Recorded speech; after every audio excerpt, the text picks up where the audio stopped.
Hello, my name is Matt. Welcome to another episode of Unbearable 73, and you can't see me because I'm hiding behind a web browser. Let's move me down where you can see me a little better. There we go. Now this is Matt from Unbearable 73. How you all doing out there? Let's adjust the camera so it's a little better angle. There we go. So what are we talking about today? Today we are talking about a movie that, or a sequel to a movie that not all I don't think enough people appreciate Extraction, which is a Chris Hemsworth film that came out. Oh, well, it says 2020. Let's use the article, the Dark Horizon article, which I linked to. I linked to a lot of information in the text below, both about Extraction and Extraction 2. This article, of course, plus the IMDB, TVDB, and Wikipedia pages for Extraction and Extraction 2, and to the trailer we're going to look at. So let's talk. Let's see. Netflix has released. So are we here? Netflix has released the second trailer for Extraction 2, the follow-up to Chris Hemsworth's action thriller from back in April 2020, and it became one of the biggest streaming hits of the pandemic. Yep. So in the sequel, Hemsworth will reprise his role of Australian Black Ops mercenary Tyler Rake, who somehow survived into the first film. Okay, it was kind of left. You kind of thought he died at the end of the first film. And the first film was a premise he had to extract, so he had to rescue them. So obviously going back to that. We'll have some people back, like Gold Shift Ferrani from the first one will be back again. The same director, Sam Hargrave, which is good, with the Russo's company. So this movie has potential. And this is the nice thing about this film. Okay, here we go. Like the first film, this film will feature some long-take action sequences, including a major 21-minute single-take oneer, which will be a major prison fight, riot, and escape sequence that involves actually setting Hemsworth on fire multiple times in the film, right? So that was one of the signature things about this movie, was that the action scenes were so good, okay? They were done realistically as well, good in a realistic sense, you know. What did I do there? Okay, that's right again. So now you guys, you'll see the subtitles, and but you won't see the whole trailer. Okay. Again, I don't want to get copyright strikes, but I link below. So if you want to watch the trailer with me and have the same live reactions, I'll count to. I'll give you guys 10 seconds of one.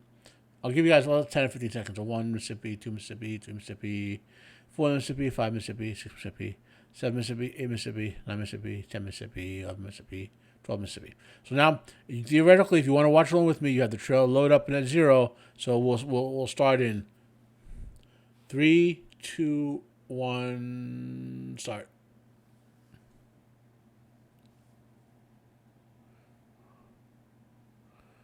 Oh, so they don't hide it.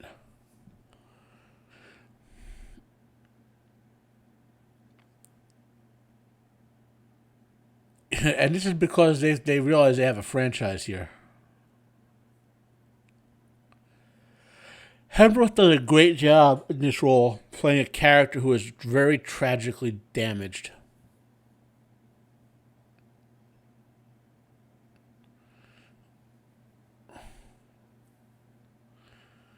This movie reminded me, it's one of the first movies I ever saw that reminded me of actually playing a live action video game like Far Cry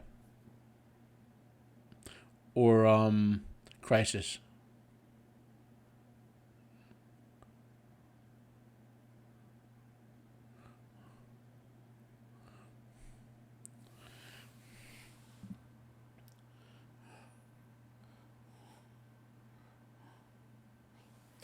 Man, this looks really, really good. And this is a long. In other words, they're just filming this once.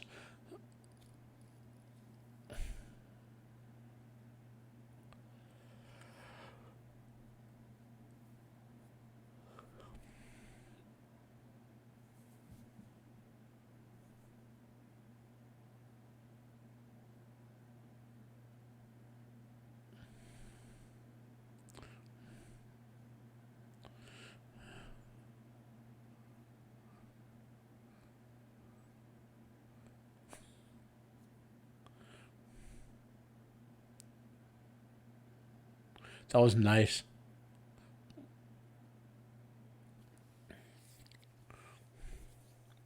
This looks really good.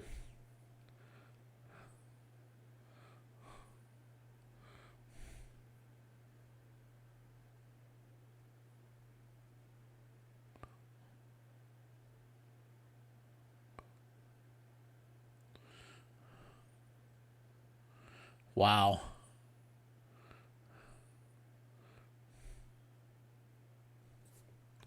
So let's go back and look at a few points here. Like this scene right here. Like there's a just watching, and the first movie was like this too. Like watching this action sequence, I remember. I really of the games that came out at the time, like Far Cry and Crisis, I enjoyed Far Cry more than all the other ones. But there was something really immersive because it was obviously nowadays the technology is much more advanced and all that. But back then, when you had a good high end setup, Far Cry was like, and Crisis was two of the most immersive games you had because of the sort of what was going on the screen and the play and all that. And this Extraction, and especially like even this sequence right here with the helicopters, really reminds me of that feeling I had back then. So yeah, maybe there's a bit of nostalgia to it, right? And you go along further. Again, look, it just feels like you're there, And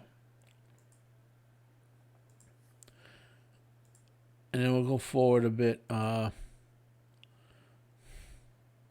They do it like with this scene right here. We'll go back here. Like in 9 out of 10 other movies, Hemsworth's gonna turn the table on him and kill him with his head getting lopped off there. But they both get pulled back into the train is something that would be slightly more realistic, that neither guy would want to risk their own death to kill the other guy out there. And where was it?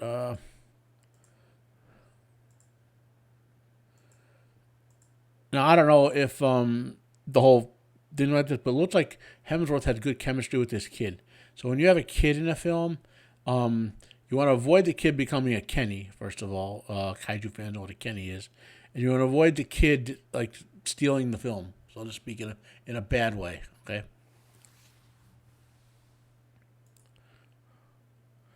And this is right where this is that prison fight they mentioned in the article where Hemsworth gets set on fire several times. Yeah. Fire punch Chris Hemsworth. Yeah. It's really, again, so I have good hopes for this. I'm not going to belabor this and make this like a 20-minute track. I think it's way overkill to be talking about that. I hope you guys go back. If you haven't seen Extraction, watch it. Watch Extraction 2 when it comes out. Do we have a date? Let's look and see if there's a date on this. Extraction 2 will be coming out on June 16th. So basically a month from now, give or take. So my name is Matt. This has been Unbearable 73 Trailer Reaction. Have a nice day.